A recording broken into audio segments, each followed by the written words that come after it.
such a way that every chapter what means to him, instead of going by sloga. That was the methodology he had, because he had mastered everything. He had mastered everything, 700 slogas. So he was able to bring out the sense in a few words of every chapter. You will just go through and see how it helps us.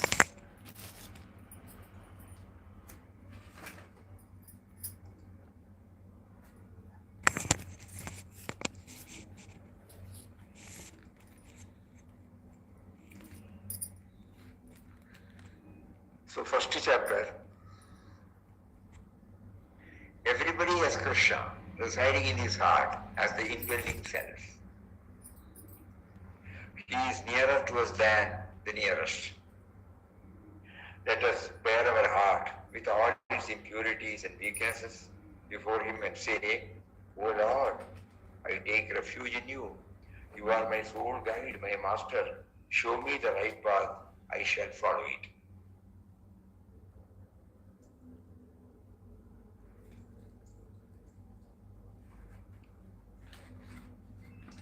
So in him, he was able to see that whatever may be Arjuna's confusions, he did not run away. He relied on Krishna, Lord Krishna.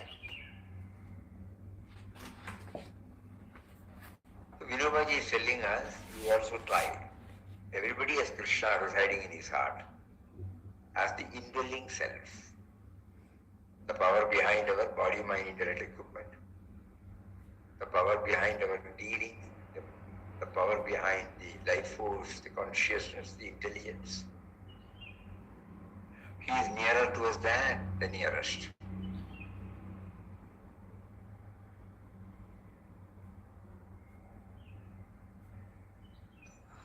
But the sense of individuality does not permit us to recognize this.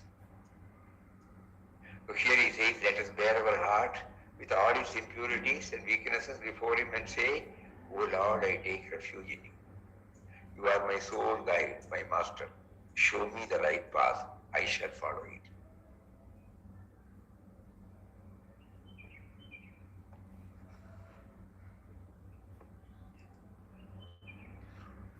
So, we have picked up only a few from each chapter. Think about this.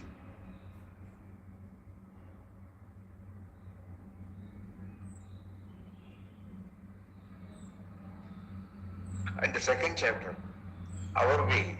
If I do something, I shall definitely enjoy the fruit of my actions. I am entitled to it.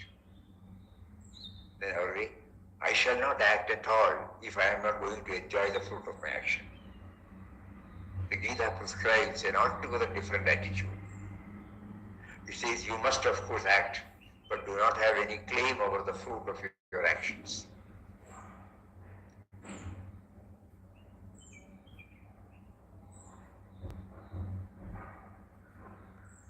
So in the previous one also, we have, when we started going through Vinobaji's, what came to us, in our mind. So 1, 4, 16. This gives us this idea. I think we can also take it for our refinery back. Because even the sloga is there. So here, in 8:13, so Gita prescribes an altogether different attitude. You must of course act, but do not have any claim over the fruit of your actions. Sthita Prajna means one having steadfast freedom. Sthita Prajna has been described as the embodiment of restraint. Sthita Prajna uses his organs for the desireless pursuit of Swadharma.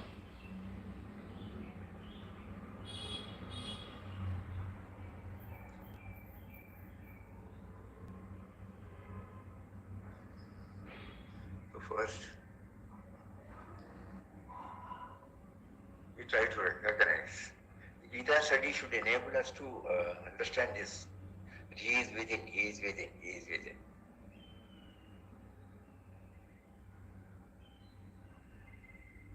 If we leave this and try to go along with the other thing, the real purpose will not be served. That's what we understand from this.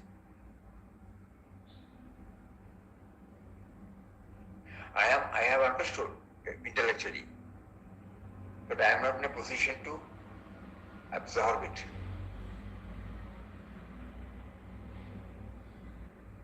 So rest of the things should help me. Right from early morning till we retire to bed, we are involved in various activities. Please think about it.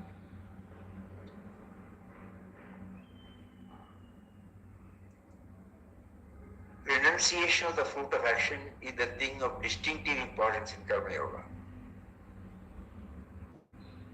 Every act of a Karma Yogi unites him with the whole universe. In Karma Yoga, all actions attain the highest spiritual character. All actions. The only thing is the me and mine label should not be there, that's all.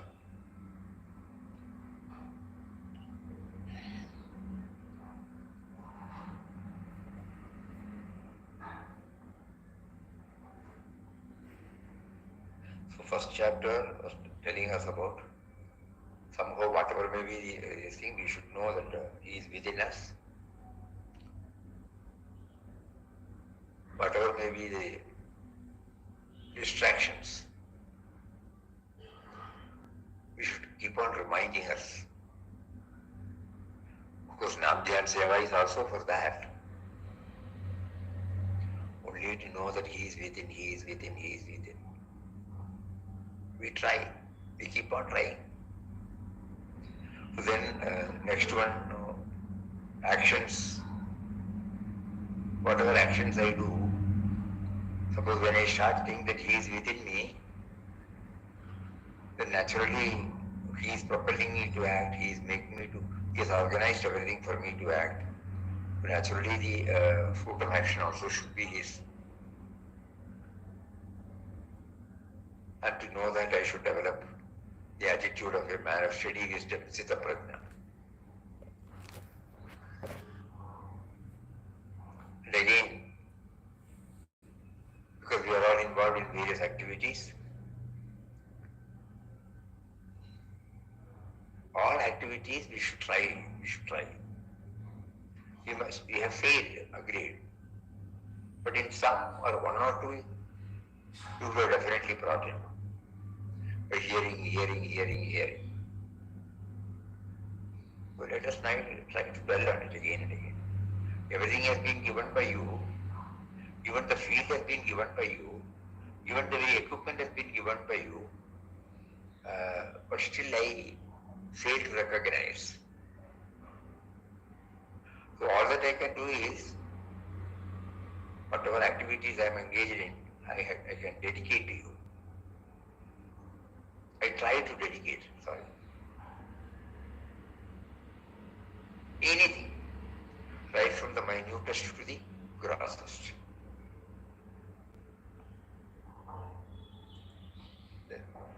Fourth, here Vinobaji has got a different interpretation about the word karma. It is not, normally we understand it as the opposite, but here it is not like that.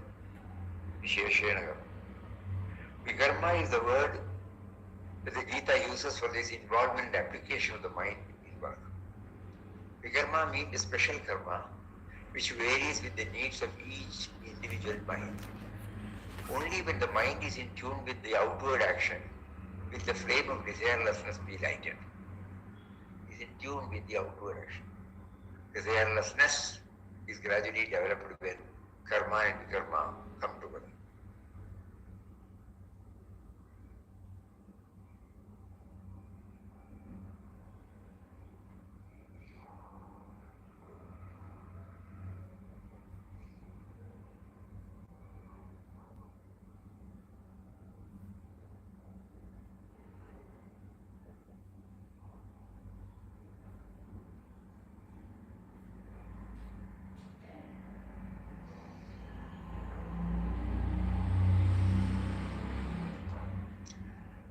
if there is a constant endeavor to purify karma, pure karma will follow naturally and effortlessly.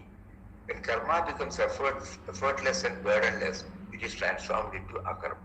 That means even while we are acting, we will not be conscious, we will not be feeling that we are doing it. So the third, fourth and fifth is importance for how to reform, how to transform our present day outlook on activities. So first one was to somehow assert that he is within us. We are unable to understand that, so we place. The beauty of Vinobaji's interpretation is the first stanza ends with this. The last stanza ends with this. First chapter ends with this, and the last chapter also ends with this. Even if we forget everything, if we try to remember that he is within, he has been with me, he has been with me, it is only to make us affirm. Keep on repeating.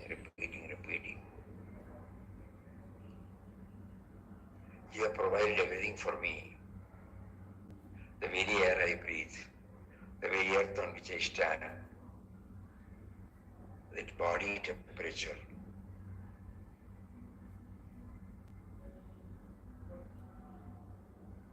and the space in which I move about, the food I eat, the sun, the rains. I haven't done anything. It's a simple common sense revelation. I don't need big philosophy for that.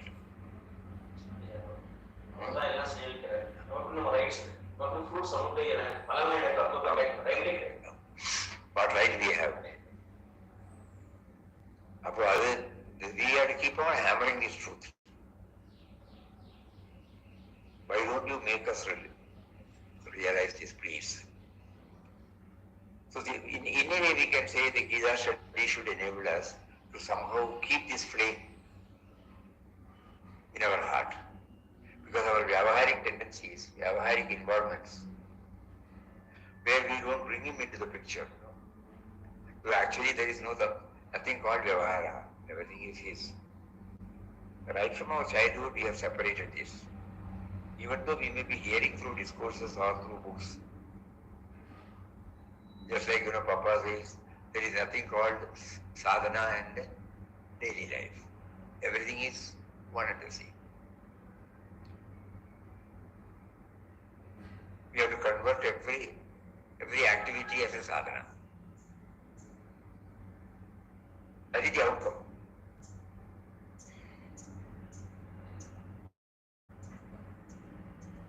So first chapter is an assertion.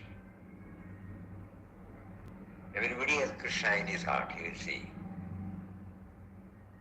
If we try to remember him, he will talk to us the Gita in our own way, and he will lead us to victory. This is the word he used. And then in the second chapter, he lists about the qualities of a person. So that when we hear this, probably you also would like to. 18 slokas deal with Istita Pratna. And also the Karmanya Vadigarasti. You have only a right to work, not to the fruits. And the third, fourth and fifth, we are dealing with the activities. Ultimately we have to surrender. Ultimately we have to dedicate all actions to him. And in the sixth chapter, we need some discipline, otherwise we may not be able to carry on.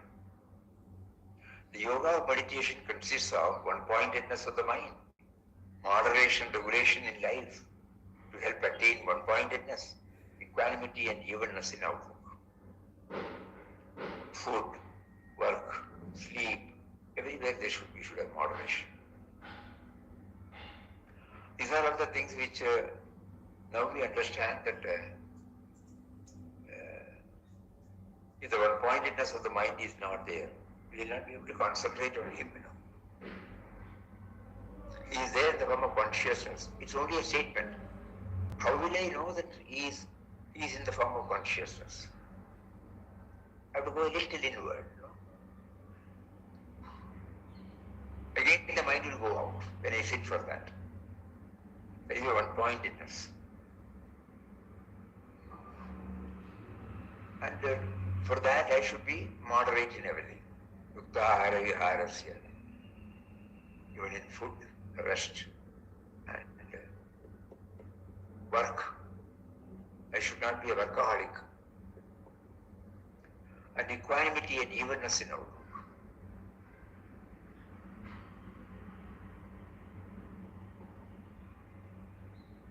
So first chapter, reminding us about the indwelling reality.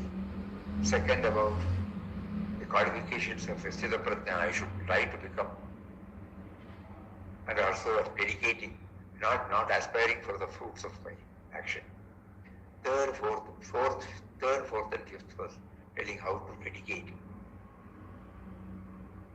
Free from attachment and aversions. Act at the same time, do not feel that you are acting. Spontaneous. Kartrutva bhavana is not there.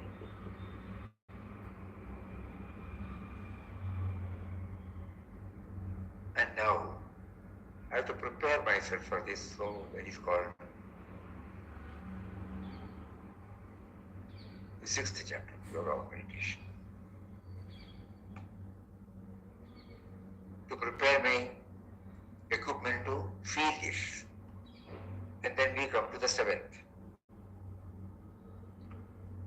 Lord reveals the secret of the structure of this world which creates illusions. We find in it innumerable objects and propensities, but all of them are products of only two things, eternal self and the eightfold Prakriti. Different pictures drawn by the same artist with the same brush on the same canvas evoke different feelings. Therein lies the skill of the artist. The Lord declares, those who want to cross over the door of Maya should take refuge in me. So he has placed before us varieties. That is one of the reasons why we are unable to go within. So in one sloka he says, Devi Yesha Gunamayi Mama Maya Duradya. It is very difficult to cross over this.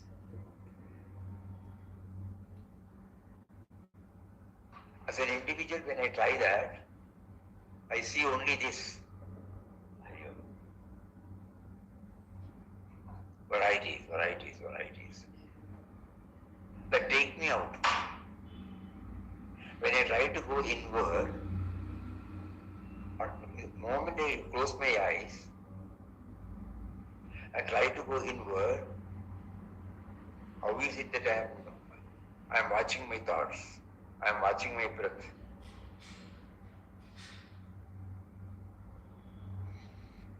I am trying to understand what is behind the heartbeat, the blood circulation, the digestion, the breathing. The moment I try to do that, immediately mind goes out. He has placed this illusion before us. You can't say it is an illusion. At the moment it is real for us. But we should know that beautiful example of that artist. Different pictures drawn by the same artist with the same brush from the same canvas evoke different feelings. Different. When we try to go for our meals, we find, different vegetables, spices, salt. The combination of so many things make the curry or the what you call dishes, the rice, all these owe their origin to one. Bijamam Sarva Bhutana.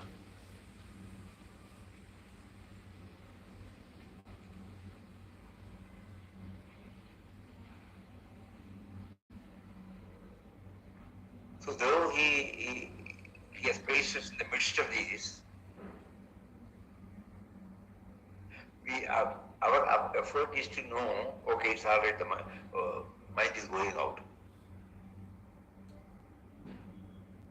So we try now, what is that in the outside? Where from it has come? So again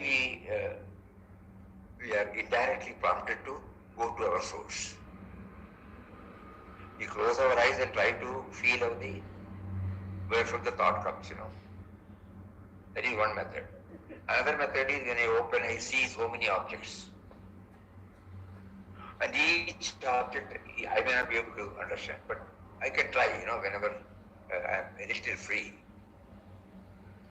where from this has come, and try to go to the origin. Then we know that all these things have been provided to us.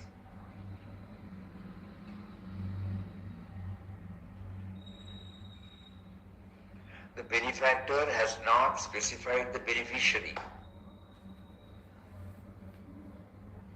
Open for all, equal for all. Why is it so? Then again a problem. Because we have all come from the same source.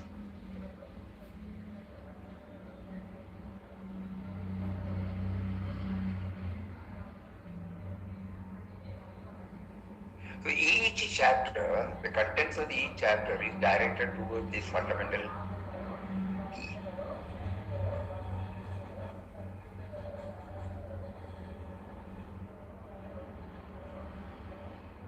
So when we are involved in this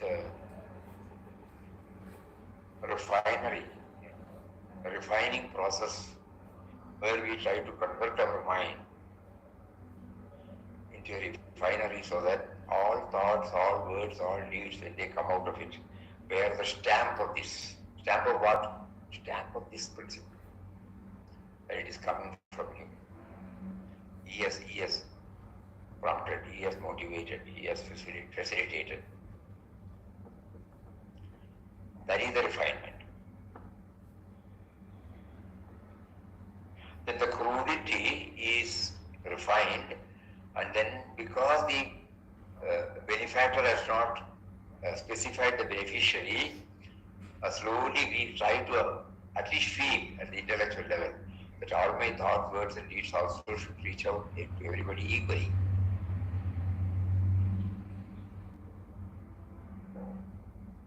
Because the benefactor, the giver, has not specified the beneficiary. When I am one of the recipients, how can I appropriate only to myself? So 7th chapter, again, does the concretization. And then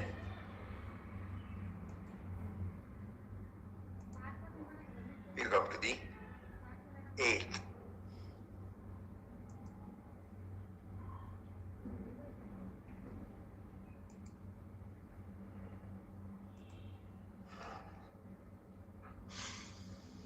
A person should experience inner peace and fulfillment at the time of death. Our life should be oriented in such a way that at the last moment, we will have the samskara we want.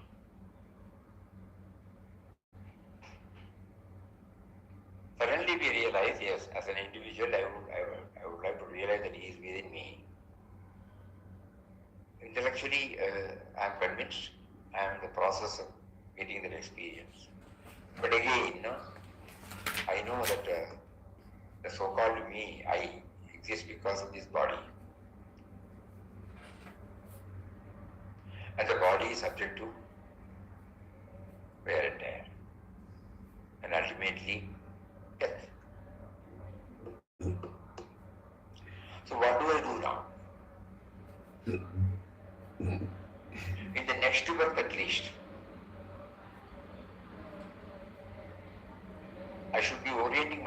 that? For that, I should remember him always. Constancy.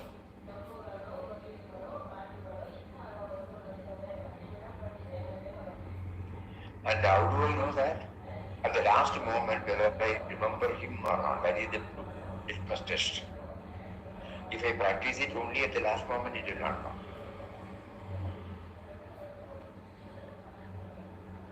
And the moment we start recognizing it, the outcome will be inner peace and fulfillment.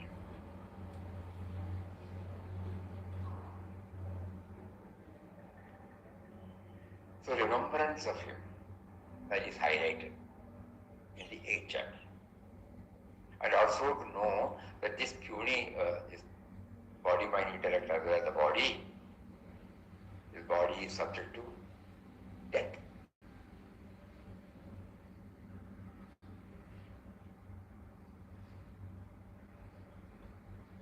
So we try to ensure that we carry the good sanskaras in our next birth.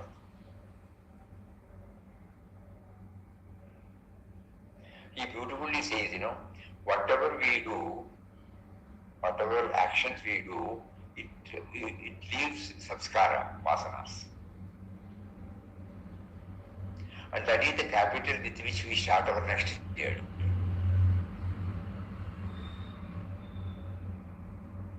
So when we start thinking about, I failed, but I start thinking that he is behind everything, he is behind everything, I have nothing of my own. Papa used to bluntly say, nothing is yours, everything is his.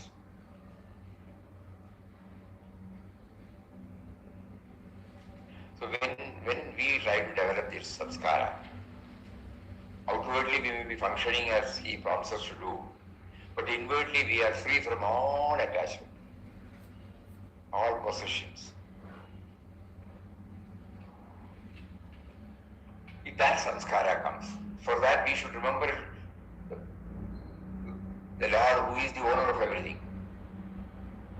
So by remembering the Lord, when we try to hand over on the assumed role of ownership and possession, we have inner peace, fulfillment of, and at the same time, though we would not have attained the highest, at least the next birth, we carry good samskaras.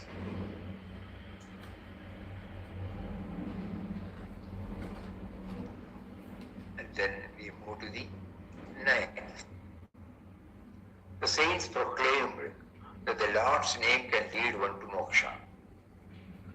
Moksha that lay locked up in the Vedas was brought within the reach of everybody. Why cannot one's ordinary day-to-day life, what one does as Swadharma, one's acts of service, be infused with the spirit of yajna? Let your daily work itself be a yajna. Let it be sacrificial in nature.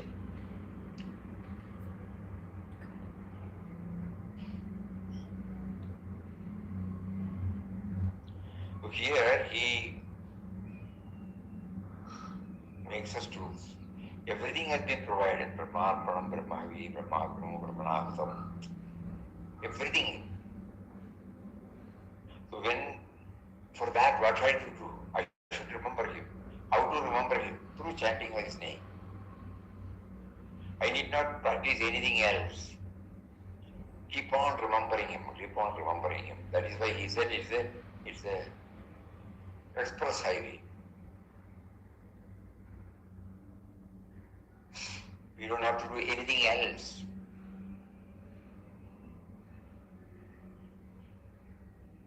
Now, whenever we pass through one chapter to another, we should try to see that it is a garland and we are knitting it one by one. Starting from remembering Krishna. Just think about it. So let us do some research on this. Along with our concentrating on one shloka from one chapter, that should go on. That is the one which has kept us close remembrance of this theme. So along with that, we will also see whenever the interconnectedness between chapter to chapter. So first one was about reminding that Krishna is with us. Second one about Sthita Prajna, the qualification of a person. Who can do that?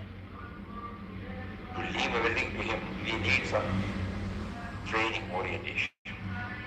Then suddenly we cannot do that. So in all our activities we try to bring this dimension. Even while doing, we dedicate everything to him. We try to be free from attachment and aversion. We try to convert. When we try to dedicate everything to him wholly, we don't feel that we are acting, spontaneous. Why we did, we don't know. We are conquered to that stage. And in the sixth, we found certain disciplines are necessary for me to achieve this moderation. And in the seventh, I find the whole creation, variety in the whole creation. So the moment I open my eyes, when I start seeing an object, a person, or a situation, I try to go to the source and see his hand.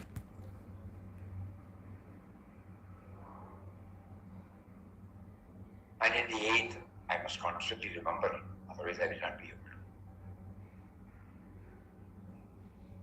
And I also should know all these things I am doing it because I am having this body, which is subject to death, perishable. It is perishable. So before it releases me from the body, I must, my social body, my mental body should be well prepared. Before the gross body is taken off, I should prepare the subtle body because that is the one which is going to be with me in the next birth. So I carry good samskaras by constantly remembering. Even at the time of death, I must be able to remember. And then all these things are, I should, what is the best way? Everything, there is nothing that is not his. Always keep on hammering this.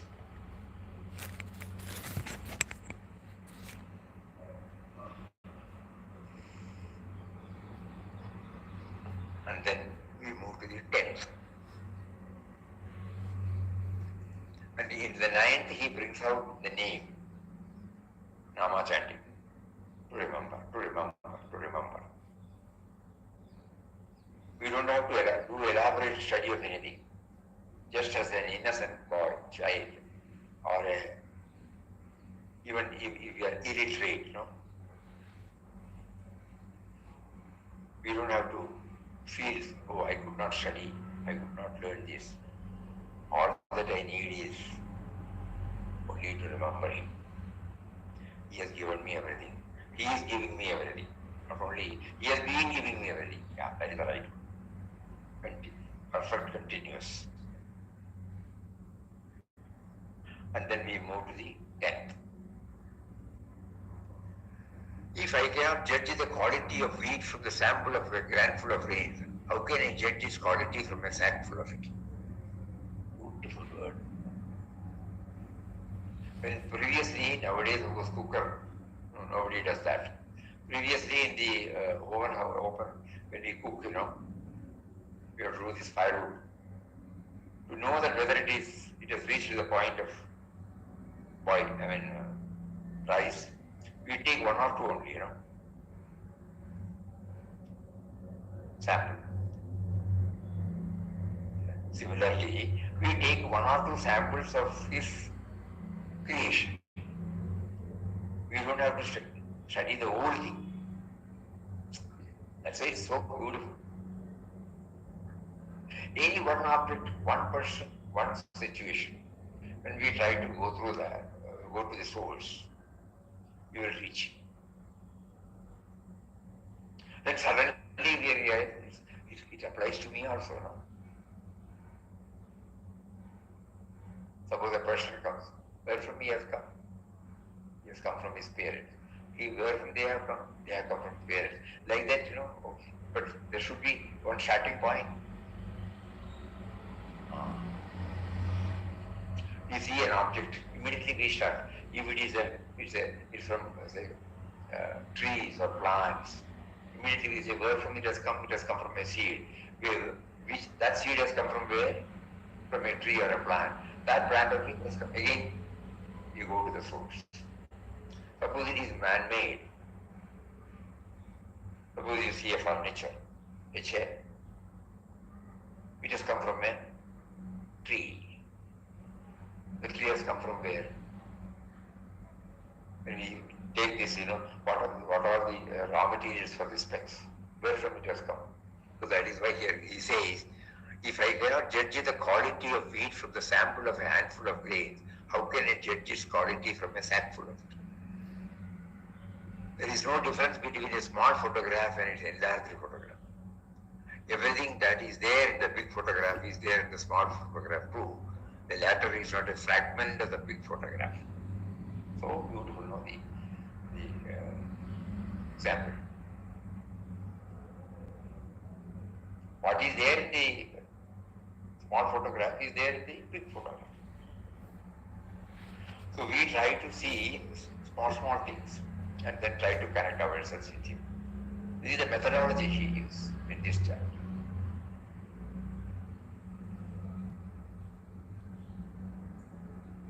And then from here there we move to 11th.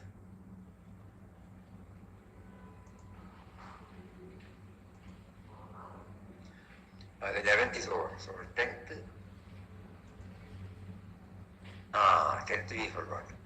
We should first learn to see God in bigger and more conspicuous things. The other way is to see Him first in His simpler manifestation and then move on to His complicated manifestation. One should first learn to discern God in good person, but ultimately one should be able to discern Him in an evil person. The Lord who is in an ocean is present in a drop of water. The Lord who is in Rama is present in Ravana too. This is the 10th chapter.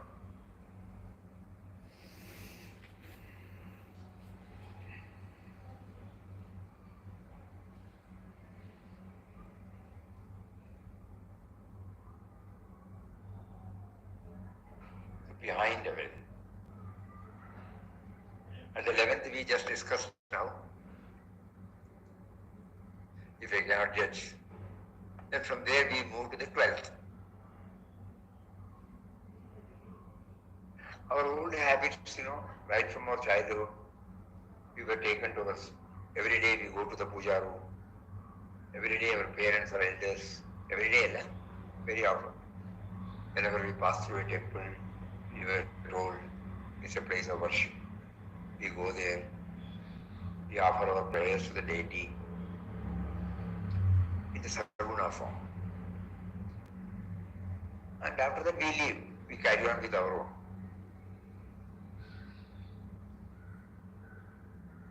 My Saguna worship has not so far enabled me to see Him in everybody.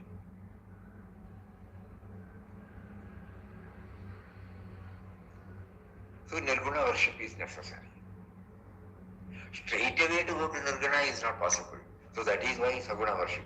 So all these things are discussed here. Saguna and Nirguna are only apparently different. To become a true devotee is what matters.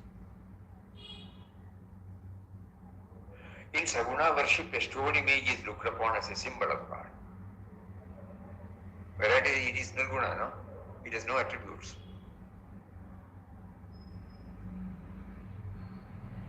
To see God in stone is in a sense the height of Nirguna. It is far more difficult to see God in a stone.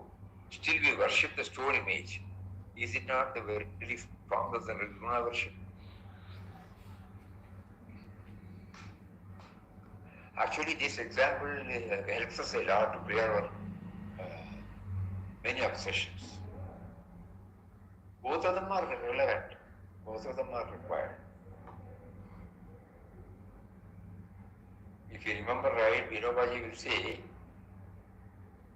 initially we start with Saguna. And if it is not followed, if it is not coupled with Nirguna aspect, then we don't progress. Straight away to go to Nirguna is not possible. Saguna aspect should be there. So both of them are interconnected, interlinked, interdependent. Because only when I start seeing the Saguna, I know that it's a stone. Personally, we have visited the place where this, what do you call this, Samadhis. They make, various date vigrahas. People, whenever they are prompted to have a temple, they go to these people. There are certain norms. Somebody does the Jyotishi will be connected. He will declare, yes, the time has come for I am going in for a temple, for a pratishtha, and what the devotees have been worshipping, that Ishtadevata, he will say yes, and then we go to the Stapati and then we give the order. He will ask us the photo, and then we give him the photo, and then he carves it in a stone, or in a marble, or in a wood, or in a metal, and then gives to us. We know it has come from this. But the moment it is gone through this Pratishtha ceremony, we no longer see all these things. We only see our Ishta Devata which we have in our heart in that form.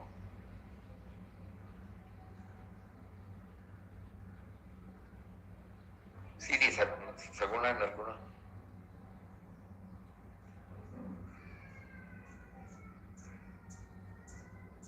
We have a form inside which has no name and which is not palpable, which is not tangible. And that is Nirguna Svabhava.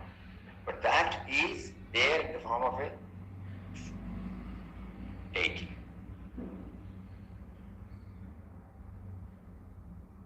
So the indwelling reality, I try to concentrate, but I am unable to. So this is the method, The 12th chapter is the method through which we try to combine this. And in the last 7 slokas of this 12th chapter, while apparently he says, who is my dearest devotee, he brings out this Nirguna Svabhava. All values, me to be,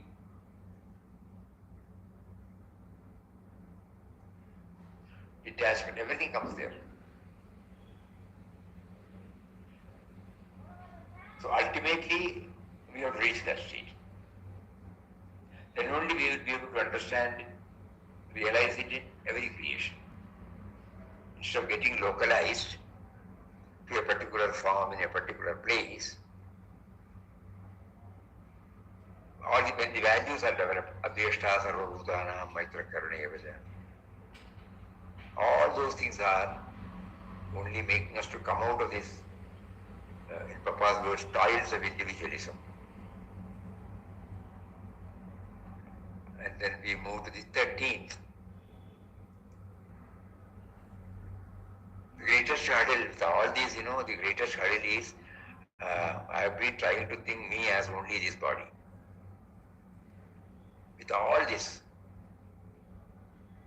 So then, in order to know the indwelling reality, we should be able to know both, discriminate, differentiate between the body and the knower of the body. So he is within me, but I have not identified myself with that. I only identify with my body. Just as an impartial spectator can judge the game better, we can observe the merits and defects of the body mind intellect only when we detach ourselves from them.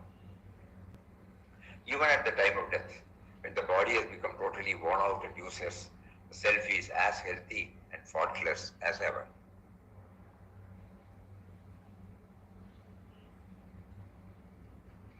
So this Deha Buddhi, Mataji used to Deha Buddhi, Deha Buddhi, Deha Buddhi to Vishwa Buddhi. Then we come to the 14th. However much I try, I am governed by, I am swayed by, I am influenced by, I am controlled by my inherent tendencies, which are called the gunas. They have categorized it as passive, aggressive, indolent, sattva, rajas, tamas. All my actions proceed from these, any of these three. If the degree of its influence on us is more, then to that extent I am away from the indwelling reality. So he says, Prakriti has got three gunas, sattva, rajas, tamas. All things comprise of these three qualities, the difference being only in their proportion.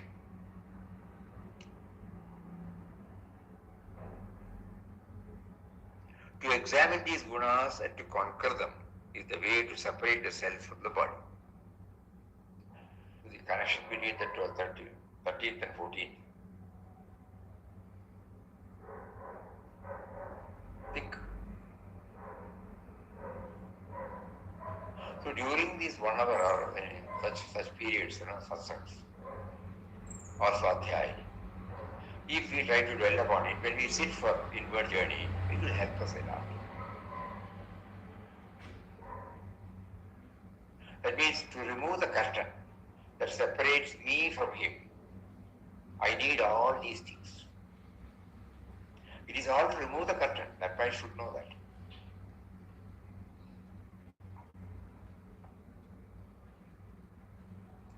And then we move to the, again, 14th again, I think repeated, okay. Overcoming laziness is one thing, another is to overcome sleep. Sleep is in fact something sacred. When saintly persons put in selfless service till they get tired and then go to sleep, that sleep is a kind of yoga.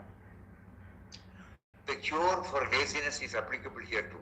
The body should be continuously used.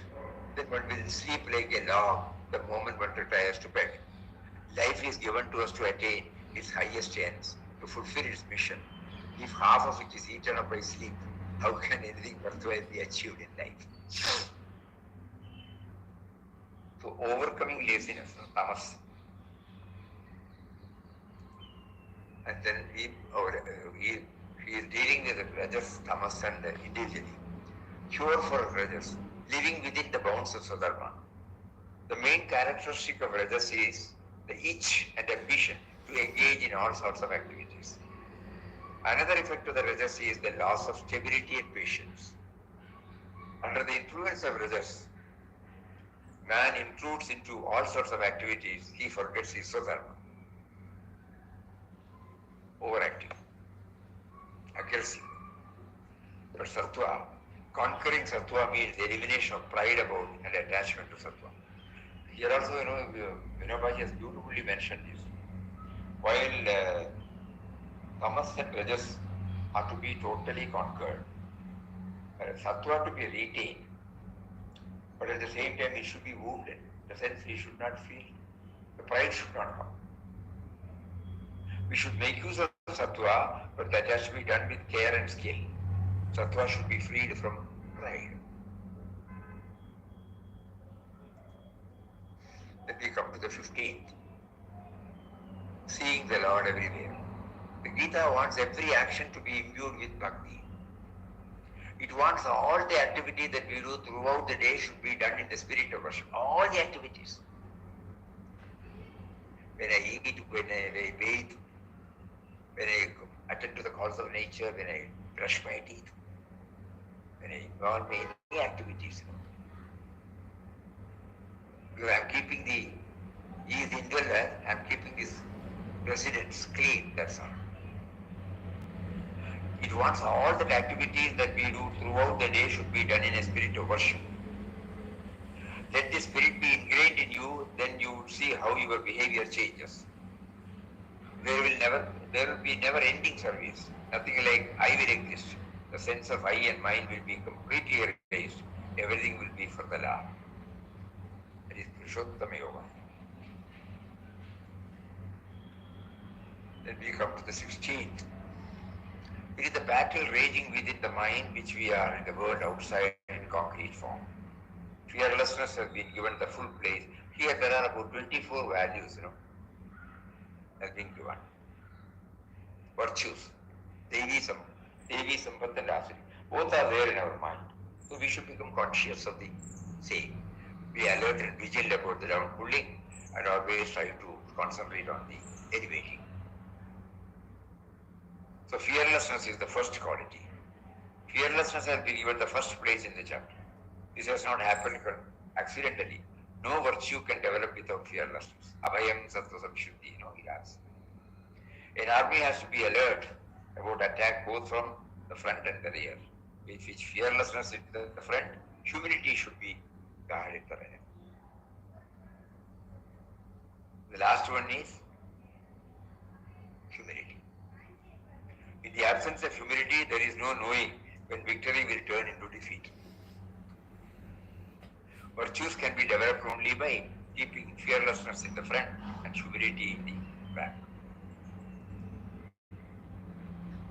Then we have the 17th chapter. We are born with 3 institutions or orders. The body that wraps us, the vast world, the whole creation around us, of which we are a part, and the society into which we are born. We should selflessly discharge our inborn duties toward these 3 orders through Yajna, Dana and Tamas. Sacrifice, charity and penance.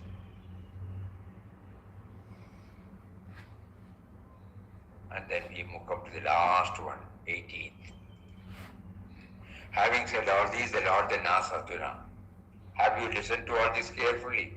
Now ponder over it fully and then do what you think. The Lord thus magnanimously gave complete freedom to Arjuna. This is a unique feature of the Gita. It's not a dictum or a dogma imposed on us. You should. He has given all these things and finally he gives us the freedom also. Yadechasi tataku, whatever you feel like. This is a unique feature. But then compassion welled up in him. He took back that freedom. He told Arjuna, give up your will, your sadhana, give up everything and come to me. Take refuge in me. Sarvadharman parityaja. What this means is that you should not have any independent will of what keeps on, self-will. You should do what he wills you to do. Let his will prevail with full freedom. You should feel that you need to have no freedom. Because he is taking care of us. Reduce yourself to 0. Let there be the Lord and the Lord alone in the universe. Now there is nothing but thou alone, thou alone. That is how Vinobaji ends this 18 chapters. So simultaneously, why today he prompted us to take it up? Even though we are going through chapter by chapter and picking out 1 or 2 slokas and trying to understand the meaning, we should try to understand the meaning with this base. The base is to feel that he is behind everything. Otherwise it will become an exploration on the outer, not on the inner. So that is why and be gracious enough to take up Siddha. So this background, every now and then we keep on keeping it and then pursue it. Okay, then as we discussed yesterday, from tomorrow onward there will be a 4-day program here. So we will try. Whether how does it go, we don't know. We will inform Shraddha by about 3 o'clock whether the whatever we interact with our friends here, whether it's possible to have this Google Meet, and you will all be informed. Otherwise, after that, we go back to ashram, and then on the third, from fourth onwards, we will try to restart. Hari Om. Om Shri Ram. Jai Ram. Jai Jai Ram. Om Shri Ram. Jai Ram. Jai Jai Ram. Shri Ram. Jai Ram. Jai Jai Ram. Shri Ram. Jai Ram. Jai Jai Ram. Shri Ram, Jai Ram, Jai Ram. Hari Om, Hari Om, Hari Om. Today, in a capsule, all these 18 chapters, one facet, not the full one. Something from that. So that the foundation should become this, our exploration. It should not slip into anything else. Every time when we choose a sloga, whether it carries with this intellectual reality, he is with us, he has been with us. He has been very good.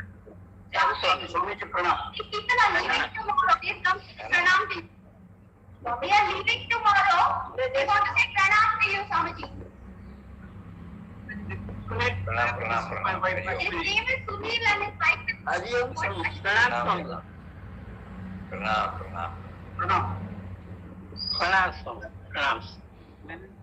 Namaskaram, Swamiji. Pranam Swaranal. pranam to all. Pranam